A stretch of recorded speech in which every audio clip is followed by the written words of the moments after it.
আসসালামু আলাইকুম। Hello everyone, কেমন আছেন সবাই? আশা করি সবাই অনেক বেশি ভালো আছেন, সুস্থ আছেন এবং নিরাপদে আছেন। আমরা ভালো আছি আলহামদুলিল্লাহ। আবারও চলে এলাম আপনাদের মাঝে নতুন একটি ব্লগ ভিডিও নিয়ে। আশা করছি পুরোটা সময় জুড়েই আমার সাথে থাকবেন। দেখার শুরুতেই একটা লাইক করে দিবেন। এখানে কিছু মূলো তুলে নিচ্ছি আর এখান থেকে কিছু শাক তুলিয়ে নিব। পাঁচমিশালি শাকগুলো যে হয়, এই শাকগুলো খেতে কিন্তু ভীষণ ভালো লাগে। তো সব কিছু মিলিয়ে আমি শাকগুলো তুলে নিব। আর ওরা আসছে, বলতেছে আমরা উঠে আমাদের একটু শ্যুট করে নাও। তো এই জন্য আর কি, এই যে আমার সোনা পাখিটা তামান্নার কোলে রয়েছে আর আমি ভিডিও করে নিচ্ছি এই ফাঁকে। এখানে যে সবাই মিলে বসে গেছে শাক বাছতে। এগুলো যেহেতু কাঁটাযুক্ত একটা শাক, আমাদের এলাকাতে বলে কাঁটা খুঁড়ে। তো এই শাকটা বাছতে কিন্তু অনেকটাই টাফ ব্যাপার। কাঁটা দেখে দেখে বেছে নিতে হবে। তো আমরা শাকগুলো বেছে নিচ্ছিলাম।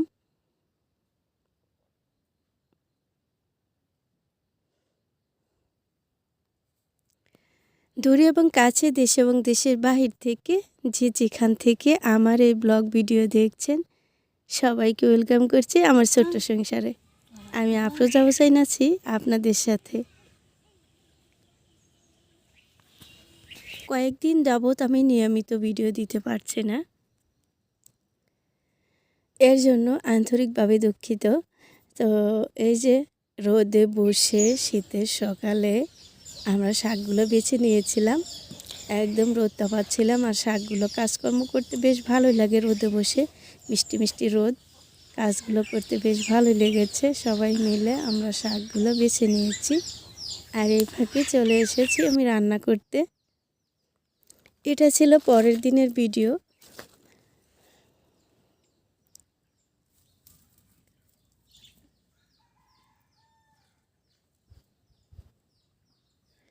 তো আমি চুলাতে ভাত বসিয়ে দিয়েছি আর এখানে আমি মাছও বের করে নিয়েছি। এখন ভাত বসিয়ে দিয়ে কাটাকাটি করব। আমি এই কাজটা প্রত্যেক দিন করে থাকি, প্রতিনিয়তই একইভাবে করে থাকি। ভাত বসিয়ে দিয়ে কাটা বাছাটা করে নেই, যেহেতু আমার ছোট বাবু আছে, সেভাবে আমি সবগুলো কাজ গুছিয়ে আনতে পারি না। তো এখন যেহেতু বসে থেকে ভাতটা আমার রান্না করতে হবে, তো এই ফাঁকে আমি তরকারিটা কেটে নেব। এখন যে আমি গতকাল মূলাগুলো উঠিয়েছিলাম, সেগুলোই কেটে কুটে নিব একটু।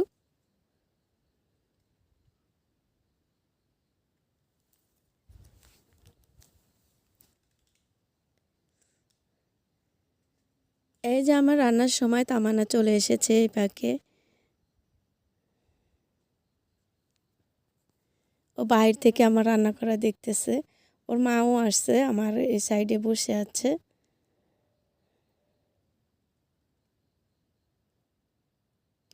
আমার বাড়িটা দেখেছেন আপনারা, একা একটা বাড়ি, কিন্তু দেখা গেছে সবাই আমার বাড়িতে আসে, বেশ ভালোই লাগে।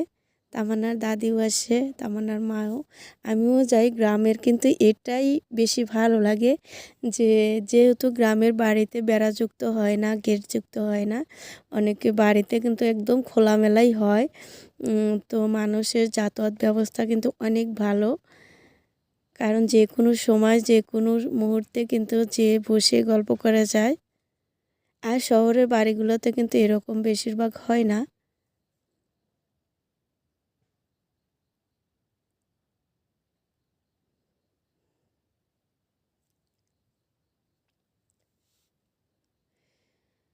তো কালকে যে শাকগুলো উঠিয়েছিলাম, শাকগুলো আমি ভাপিয়ে নিচ্ছি। আজকে আর আমি শাকের পানি ফেলে দিব না। আমার কলিজার বোনেরা, অনেক বোনেরা সুন্দর সুন্দর কমেন্ট করেন যে শাকের পানি ফেলে দিও না, ভিটামিন চলে যায়। কিন্তু শাকের পানি যদি ফেলে না দেওয়া যায়, তাহলে কিন্তু শাক ভাজিটা একটু কালো হয়, বেশি সিদ্ধ হয়ে যায়। তো আমি শাকটা আজকে শুকিয়েই নিয়েছি। মাঝে মাঝে আমার বোনেদের কথাও শুনি।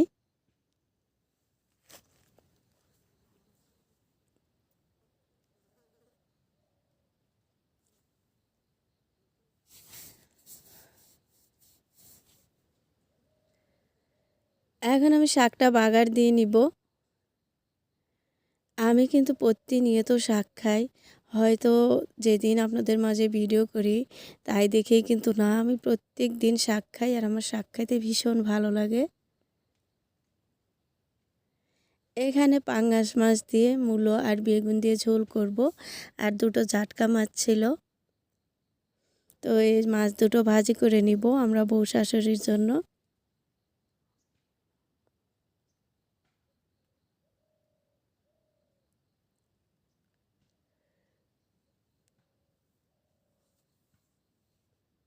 তো ফাইনালি আমার শাকভাজিটা হয়ে এসেছে। শাকভাজিটা কিন্তু ভীষণ মজার ছিল, যেহেতু অনেক রকম শাক এক জায়গায় ভাজি করা। আর আমি এখানে বেশি শাকও ভাজি করি না, অল্প একটু একটু করে করার চেষ্টা করি।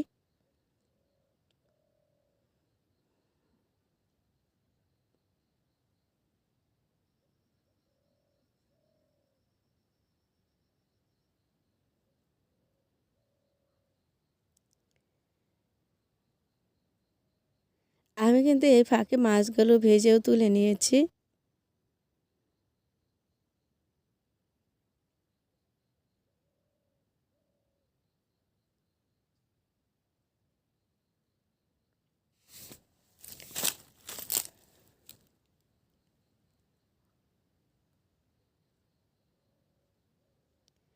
এই ফাঁকে আমি মশলাগুলো কষিয়ে নিব। যেহেতু পাঙ্গাস মাছ রান্না করব, এখানে আমার আদা রসুন বাটা দিতে হবে, মশলা বাটা। তো এই যে দিয়ে দিলাম। আমি প্রায়ই অনেক ভিডিওতে কিন্তু দেখাই যে আমি আদা রসুনটা একটু কম খাওয়ার চেষ্টা করি, যা আদা সব তরকারি দিলে গন্ধ করে। তো যার কারণে আমি আদা রসুনটা একটু অ্যাভয়েড করি। মাঝে মাঝে আবার খাই। হঠাৎ করে দিলে কিন্তু বেশ ভালো লাগে। আর না হলে এমনি রান্না করি, টালা জিরের গুঁড়ো দিয়ে বা জিরা পেঁয়াজ বাটা দিয়ে রান্না করে দেই।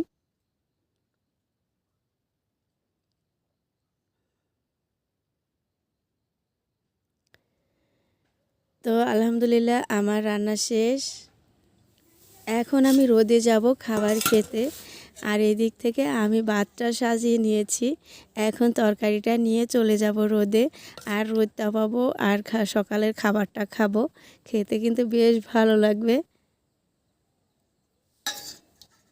তো মূলা দিয়ে মাছ রান্না করেছিলাম, মাছের ঝোল। মাশাআল্লাহ অনেক মজার ছিল। তো সবাই ভালো থাকবেন, সুস্থ থাকবেন। আবারও দেখা হবে, সেই পর্যন্ত আল্লাহ হাফেজ।